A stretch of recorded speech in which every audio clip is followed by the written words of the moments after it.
بسم اللہ الرحمن الرحیم الحمد للہ رب العالمین وصلی اللہ علی محمد وآلہ الطاہرین۔ موضوع گفتگو احکام غسل۔ اس گفتگو میں کچھ احکام بیان کیے جائیں گے کہ جن کا تعلق ہے خصوصاً غسل سے، یعنی غسل انجام دینے سے، غسل انجام دینے کے بعد، اور ضمناً کچھ شرائط بھی بیان ہوں گی کہ جن کے بعد غسل صحیح ہوگا۔ غسل چاہے ترتیبی ہو اور چاہے التماسی، احتیاط یہ ہے کہ جسم پہلے پاک ہو اور اس کے بعد غسل انجام دیا جائے۔ البتہ التماسی میں زیادہ تاکید ہے کہ پہلے جسم کو پاک کیا جائے، اس کے بعد اپنے جسم کو غسل التماسی کی نیت سے پانی میں ڈبویا جائے۔ لیکن فرض کریں، اب ہم گفتگو کرتے ہیں غسل ترتیبی کے بارے میں، کہ فرض کریں کہ ہم کسی پائپ سے یا شاور سے یا کسی اور طریقے سے غسل ترتیبی کر رہے ہیں، اور جب ہم نے غسل ترتیبی شروع کیا تو پہلے نیت کر کے چہرہ، سر اور گردن کو دھونا شروع کیا، اور اس دوران ہمارے پاؤں کا کچھ حصہ نجس تھا، تو پاؤں کے اس حصے پر یہ سر کا پانی گرا کہ جس کے بعد پاؤں کا وہ حصہ پاک ہو گیا، تو اس صورت میں غسل صحیح ہوگا۔ یا بالفاظ دیگر دوسری مثال دی جائے، فرض کریں کہ ہم سر و گردن سے فارغ ہو کے اس حصے کو دھو رہے ہیں، دائیں طرف کو، اور پاؤں کا نچلا حصہ ہمارا نجس ہے چھینٹیں آنے کی وجہ سے، تو کیا یہ ممکن ہے کہ پہلے ہم اس طرح سے پانی ڈالتے ہوئے اوپر کے حصے کو غسل کی نیت سے دھوئیں اور بعد میں پاؤں زمین سے اٹھا کے پہلے پاک کریں اور اس کے بعد پانی ڈالیں داہنا حصہ دھونے کی نیت سے؟ تو کہا جائے گا کہ یہ طریقہ بالکل صحیح ہے، البتہ جس حصے کو دھویا جا رہا ہو اس وقت وہ حصہ پاک ہونا چاہیے۔ ہماری گفتگو کیا ہے کہ اوپر کے حصے کو دھو رہے ہیں، نیچے کا نجس ہے، لیکن اگر اسی حصے کو دھو رہے ہیں اور یہی نجس ہو تو یہ صحیح نہیں ہوگا، خصوصاً کب جب آب قلیل سے ہو رہا ہو، کیونکہ یہ حصہ ہی نجس ہو جائے گا اس سے پہلے کہ غسل انجام دیا جائے۔ تو فرض کریں کہ جو ایک نارمل سی مثال ہے وہ یہ کہ کسی غسل خانے میں غسل میں آپ مصروف ہیں اور چھینٹیں آنے کی وجہ سے اور پٹرا نہ ہونے کی وجہ سے یا کسی بلند جگہ کے نہ ہونے کی وجہ سے پاؤں نجس ہو رہے ہیں، تو پہلے سر و گردن کو دھو لیا، اس کے بعد سیدھی جانب کو دھونے کی نیت سے پانی ڈالنا شروع کیا، ہاتھ بھی دھوئے، رانوں تک آئے، گھٹنوں تک آئے، اب نچلا حصہ پاؤں کا ٹخنے کے پاس چھینٹیں آنے کی وجہ سے نجس ہے، تو ایک پاؤں پہ کھڑے ہو کر پہلے سیدھے پاؤں کو پاک کیا، پاک ہونے کے بعد دوبارہ پانی ڈالا اس نیت سے کہ ہم اب باقی حصے کو دھو رہے ہیں کہ جو سیدھے حصے کا رہ گیا تھا، تو ایسی صورت میں کہا جائے گا یہ سیدھا حصہ دھل گیا۔ اب اس کے بعد بائیں حصہ دھونا شروع کیا اسی ترتیب سے یہاں تک کہ بائیں پاؤں تک پانی پہنچا دیا، پھر گھٹنے سے نیچے کا حصہ فرض کریں نجس تھا تو ہم نے بائیں پاؤں کو اٹھایا، پاؤں کو پاک کیا، پھر پانی ڈالا اس نیت سے کہ ہم اپنے بائیں حصے کو دھو رہے ہیں۔ اب یہاں پر ایک سوال کے ذہن میں آ سکتا ہے کہ سیدھا حصہ ہم نے دھو لیا تھا اور کیونکہ ہم اب سیدھی ٹانگ پہ کھڑے ہوئے ہیں تو یہ دوبارہ نجس ہو گیا، تو کیا غسل صحیح رہا؟ تو کہا جائے گا کہ جسم کے جس حصے کو دھویا جا رہا ہو اس کا پاک ہونا ضروری ہے، لیکن اگر سیدھا حصہ دھو کے ہم نے یعنی سیدھا پاؤں زمین پہ رکھا، اب الٹے حصے کو دھونا شروع کیا، پھر الٹا پاؤں اٹھا کے الٹے پاؤں کو پاک کر کے الٹے پاؤں کے اس باقی حصے پر پانی ڈالا کہ جو رہ گیا تھا، اس دوران اگر سیدھا پاؤں نجس ہو گیا تو غسل پہ اثر نہیں پڑے گا۔ اب جب ہم نے الٹا پاؤں بھی دھو لیا تو آخر میں دونوں پاؤں پہ دوبارہ ہم پانی ڈال کے پاک کر سکتے ہیں، اس سے کوئی غسل پہ اثر نہیں پڑے گا۔ اور جیسے کہ پہلے توجہ دلائی کہ غسل التماسی میں بہتر یہ ہے کہ پہلے جسم کو پاک کیا جائے اور اس کے بعد جسم کو داخل کیا جائے پانی میں۔ البتہ اکثر مراجع فرماتے ہیں کہ اگر جاری پانی ہے اور کر سے زیادہ پانی ہے یا کر کی مقدار ہے، فرض کریں کوئی نہر ہے، سوئمنگ پول ہے، اور نجاست ایسی ہے کہ جیسے ہی ڈائیو لگائیں گے جسم پاک ہو جائے گا، یا جیسے ہی پانی میں جائیں گے جسم پاک ہو جائے گا، تو اگر جسم اس قسم کی نجاست سے نجس بھی ہو تو کوئی حرج نہیں ہے، وہ کہ احتیاط یہ ہے کہ پہلے پاک ہوں اور اس کے بعد غسل کو انجام دیا جائے۔ نجاسات کے موضوع میں ایک موضوع یہ آیا تھا کہ حرام سے جنب ہونے والے شخص کے پسینے سے احتیاط کی جائے۔ گو کہ حرام سے جنب ہونے والے شخص کا پسینہ نجس نہیں ہے، لیکن احتیاط یہ ہے کہ وہ پسینہ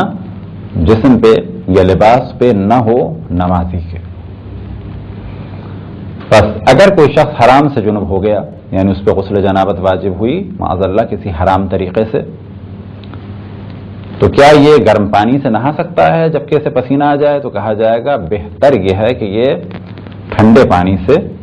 یا ایسے پانی سے نہائے کہ جس سے اسے پسینہ نہ آئے۔ یہ احتیاط ہے اور یہ عمل مستحب ہے۔ کیونکہ موضوع گفتگو احکام ہیں غسل کے، تو پھر یہ مسئلہ بیان ہو کہ اگر سوئی کے برابر بھی کوئی حصہ رہ جائے پانی پہنچنے میں، یعنی پانی نہ پہنچ پائے کسی حصے پہ، تو غسل صحیح نہیں ہوگا۔ فرض کرے کسی نے غسل کر لیا اور بعد میں اسے پتا چلا کہ ہمارے کوئی چیز لگی ہوئی تھی جو پانی پہنچنے میں رکاوٹ تھی، تو یہ غسل اس کا صحیح نہیں ہوگا۔ اور اگر وہ نماز پڑھ چکا ہے تو دوبارہ اس نماز کو پڑھنا ہوگا، یعنی پہلے غسل کرنا ہوگا اور بعد میں نماز پڑھنی ہوگی۔ ایک سوال جو بعض دفعہ ذہن میں آتا ہے، کیا دوران غسل کان کے اندر تک پانی پہنچانا ضروری ہے اور ناک کے اندر تک؟ تو جواب یہ ہے کہ جسم کے جس حصے کو ظاہری حصہ کہا جاتا ہے وہاں تک پانی پہنچانا ضروری ہے۔ مثال کے طور پہ اگر ہونٹ بند کر لیے جائیں ایک نارمل طریقے سے، کیونکہ ایک طریقہ ہے کہ بالکل اس طرح سے بند کیے تو کہا جائے گا نہ، یہ وہ طریقہ ہے کہ اگر کسی نے اس طرح سے ہونٹوں کو بند کیا اور غسل کیا اور پانی یہاں نہیں پہنچ پایا تو غسل نہیں ہو پائے گا۔ فرض کریں کہیں پانی ایسا تھا، اس کا ایسا ٹیسٹ تھا کہ اپنے ہونٹوں کو بالکل ایسے بند کر لیا اور اس کے بعد غسل کیا، یہاں تک کہ کچھ دیر کے بعد منہ کھولا اور یہ حصے خشک رہے اور پانی یہاں تک نہیں پہنچ پایا، تو ایسی صورت میں غسل صحیح نہیں ہوگا کیونکہ یہ ظاہری حصے ہیں۔ لیکن آیا دوران غسل اندر پانی پہنچانا ضروری ہے؟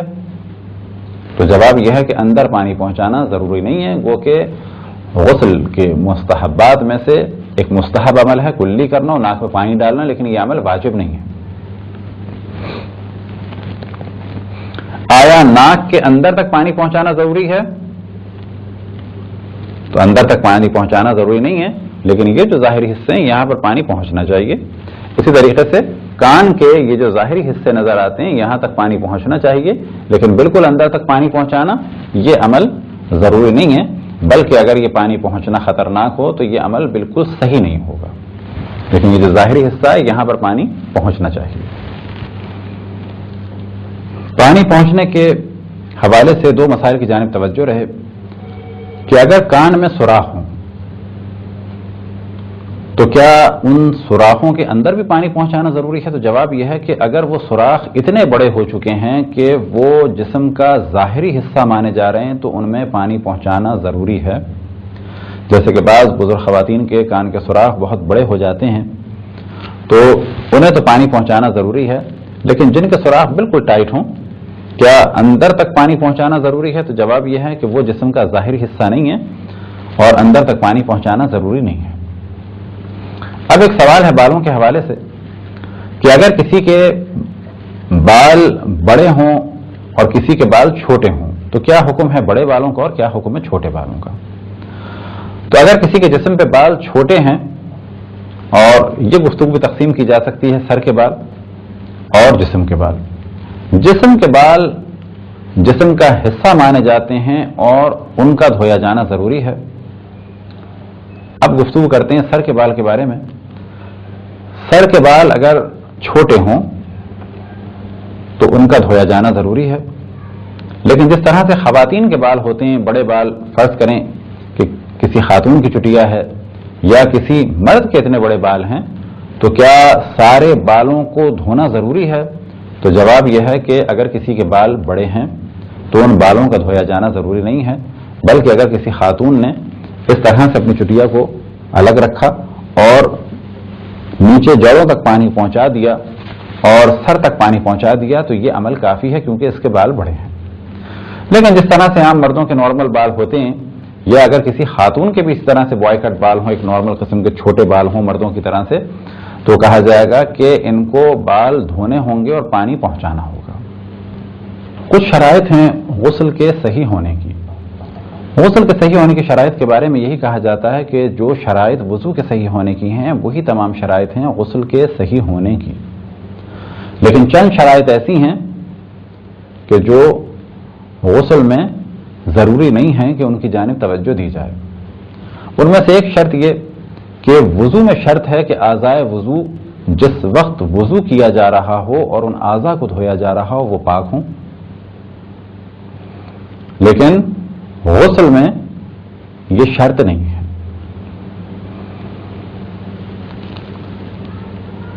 اور اس کی جانب ہم پہلے توجہ دلا چکے کہ فرض کریں کہ اس حصے کو دھو رہے ہیں اور گھٹنے میں نجاست تھی، یہاں کے پانی سے گھٹنا پاک ہو گیا جبکہ ہم اس حصے کو دھو رہے تھے، تو غسل صحیح مانا جائے گا۔ جبکہ بہتر عمل کیا ہے؟ بہتر عمل یہ ہے کہ پہلے جسم کو پاک کریں، اس کے بعد کسی ایسی جگہ پہ بیٹھیں یا کھڑے ہوں کہ جہاں دوبارہ جسم نجس نہ ہو اور پھر غسل کو انجام دیں۔ ایک اور شرط کہ جو وضو میں ضروری ہے لیکن غسل میں ضروری نہیں، وہ یہ کہ وضو میں ضروری ہے کہ پانی اوپر سے نیچے کی جانب آئے، لیکن غسل میں پانی اوپر سے نیچے آنا ضروری نہیں ہے، گو کہ اگر یہ کام کیا جائے تو بہتر ہے۔ تیسری شرط جو وضو میں ضروری ہے لیکن غسل میں ضروری نہیں، لیکن اگر اس شرط کو انجام دیا جائے تو بہتر ہے، وہ ہے موالات۔ یعنی وضو میں ضروری ہے کہ کاموں کو فوراً انجام دیا جائے، اور فوراً کا وہاں پر جو معیار قرار دیا گیا ہے وہ کیا ہے کہ جس عضو کو دھویا ہو اس سے پہلے کہ وہ خشک ہو اگلے اس کو دھو لیا جائے۔ یعنی اگر چہرہ دھونے کے بعد ہم ہاتھ دھونا چاہتے ہیں، اس سے پہلے کہ چہرہ خشک ہو ہاتھ کو ہم دھو لیں، اور اس سے پہلے کہ ہاتھ خشک ہوں سر کا اور پاؤں کا مسح کر لیں، اس سے زیادہ فاصلہ نہیں آنا چاہیے۔ لیکن غسل میں یہ موالات ضروری نہیں ہے، بس اگر کوئی سر و گردن کو دھو لے اور پانی ختم ہو جائے اور کچھ فاصلے کے بعد وہ سیدھے اور الٹے ہاتھ کے حصے کو دھوئے تو کہا جائے گا کہ موالات یعنی ایک کے بعد ایک فوراً کام کا انجام دیا جانا غسل میں ضروری نہیں ہے، گو کہ اگر یہ کام کیا جائے تو بہتر ہے۔ اسی طریقے سے اس شرط کی جانب توجہ رہے کہ جس شرط کا ذکر ہم نے غسل میں بھی تفصیل سے کیا اور وضو میں بھی کر رہے ہیں کہ جس جگہ پہ غسل کیا جائے، جس جگہ پہ وضو کیا جائے وہ غصبی نہ ہو، جس برتن سے غسل و وضو کیا جائے وہ غصبی نہ ہو۔ اب سونے اور چاندی کے برتنوں کی جو شرط ہے وہ وضو میں پہلے بیان ہو گئی، لیکن ہماری زندگی میں عام طور پر سونے اور چاندی کے برتن کا اتنا دخل نہیں ہے۔ زیادہ جو ہمارے پرابلم ہے وہ ہے وضو اور غسل انجام دینے کی جگہ کا۔ عام طور پہ وہ کہ ہم قبضہ نہیں کرتے، لیکن اگر کوئی کسی گھر میں قبضے کے ذریعے سے رہ رہا ہو یا کرایہ نہ دے رہا ہو یا کرایہ نہ دینے کا ارادہ ہو، یا کسی ہوٹل میں گیا ہے اور رہ رہا ہے اور بعد میں اس کا ارادہ ہے کہ میں اس کو چیٹ کروں گا، کرایہ نہیں دوں گا، تو ایسی صورت میں ان افراد کا ان جگہوں پہ غسل صحیح نہیں ہوگا۔ اسی طریقے سے ایک اہم ترین شرط ہے کہ جگہ غصبی نہ ہو، اور یہ جو ہم نے مثالیں بیان کی اسی شرط کی کچھ مثالیں دی کہ یہ غصبی مانی جائیں گی۔ مثال کے طور پہ اگر ہم ہوٹل گئے ہیں اور ذہن میں یہ ہے کہ 2-3 دن رہیں گے اور بعد میں دھوکہ دے کے نکل جائیں گے یا کچھ کریں گے سلسلہ، تو اس باتھ روم میں کہ جو ہوٹل کا ہے وہاں پر غسل صحیح نہیں ہوگا۔ لیکن جو سب سے زیادہ پرابلم ہے ہمارے معاشرے میں وہ ہے کہ وارث ایک دوسرے کی میراث پر قبضہ کر لیتے ہیں۔ مثال کے طور پہ باپ کا انتقال ہوا تو بہنوں کو گھر سے محروم کر دیا جاتا ہے، تو ایسی صورت میں کہ جب کسی وارث کے حق کو پامال کیا جائے اور وارث کے حق کو مار لیا جائے تو اس جگہ پر نہ غسل صحیح ہوگا اور نہ ہی وضو صحیح ہوگا۔ اب آپ تصور کریں کہ ہمارے انڈیا پاکستان میں کتنے گھر ایسے ہیں کہ جہاں پر سالوں سے نمازیں ہو رہی ہیں لیکن وہ نمازیں صحیح نہیں ہیں، روزے ہو رہے ہیں لیکن وہ روزے صحیح نہیں ہیں، کیونکہ نمازوں کی اور روزوں کی شرائط میں سے ایک شرط ہے غسل، اسی طریقے سے نماز کی شرائط میں سے ایک شرط ہے وضو، اور غسل اور وضو کی شرائط میں سے ایک شرط کیا ہے کہ جس جگہ پہ غسل کیا جائے، جس برتن سے غسل کیا جائے، جس جگہ پہ غسل کا پانی گرے، جس جگہ پر وضو کیا جائے، جس جگہ پر وضو کا پانی گرے وہ غصبی نہ ہو۔ بس وہ افراد جنہوں نے اپنی پھوپھیوں کے حق مارے ہیں، اپنی بہنوں کے حق مارے ہیں، وہ مطمئن ہو جائیں کہ ان کے وضو اور غسل صحیح نہیں تھے، لہٰذا ان کے روزے اور ان کی نمازیں بھی ان چند سالوں میں باطل ہو گئی۔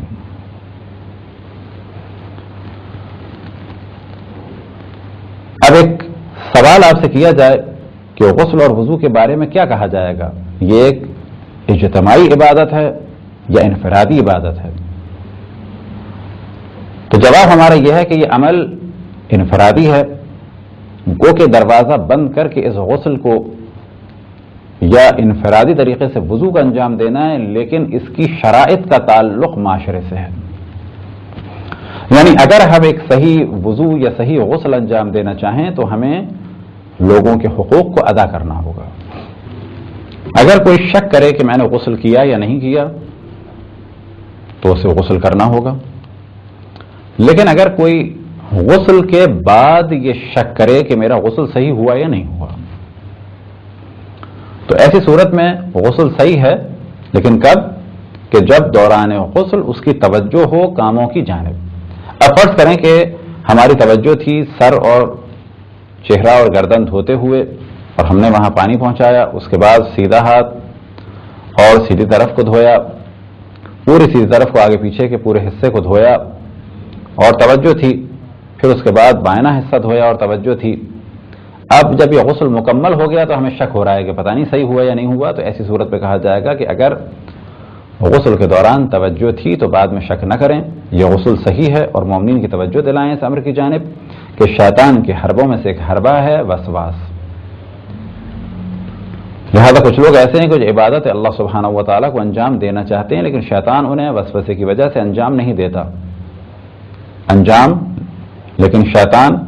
لہذا کچھ لوگ ایسے ہیں کہ جو اللہ سبحانہ و تعالیٰ کی عبادت کرنا چاہتے ہیں لیکن شیطان انہیں وسوسے کی وجہ سے عبادت نہیں کرنے دیتا۔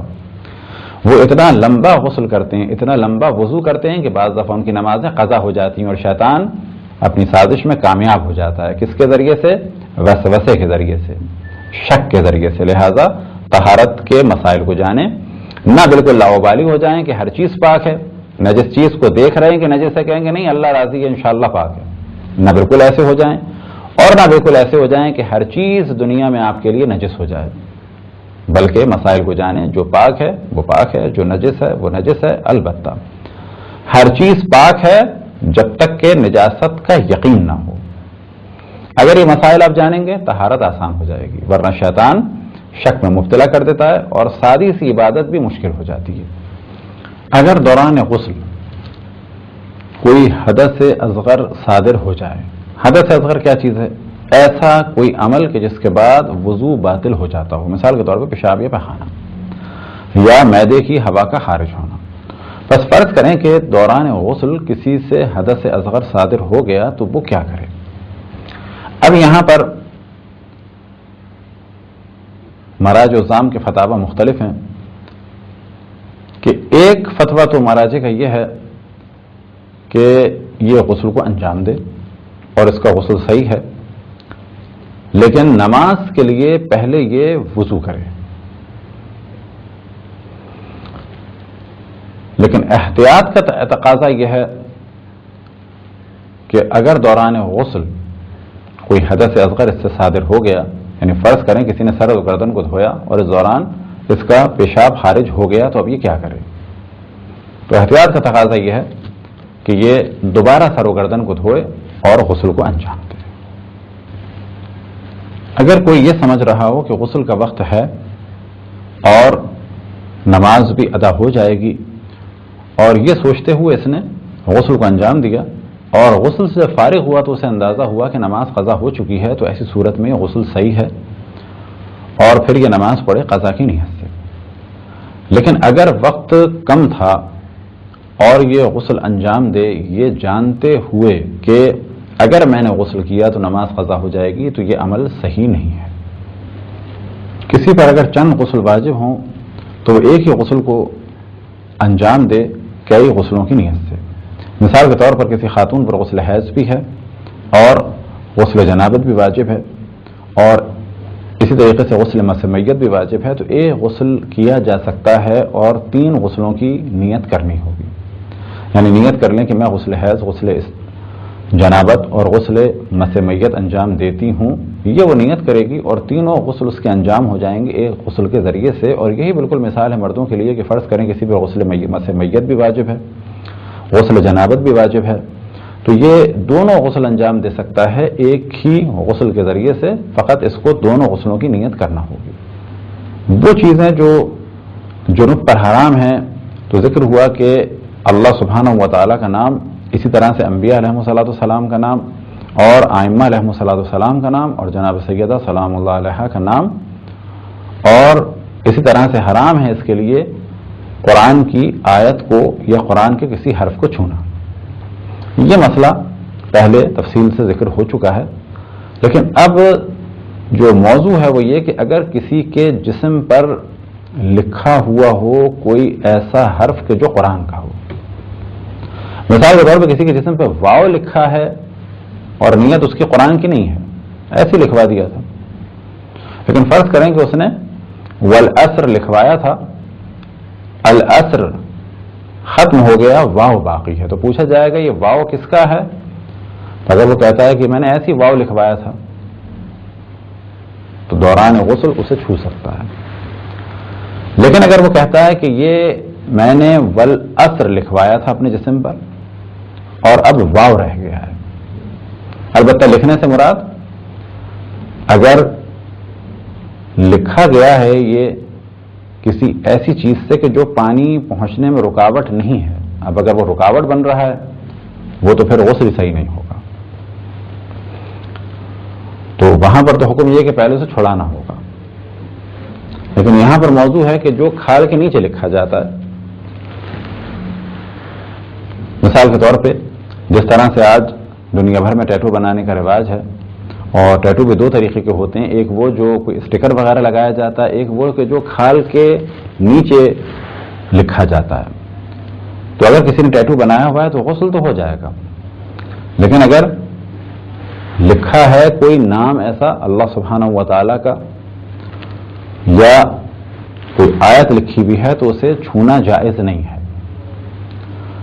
اب یہاں پر گفتگو تقسیم ہو جائے گی 2 حصوں میں۔ فرض کریں کہ یہ کھال کے نیچے ہے،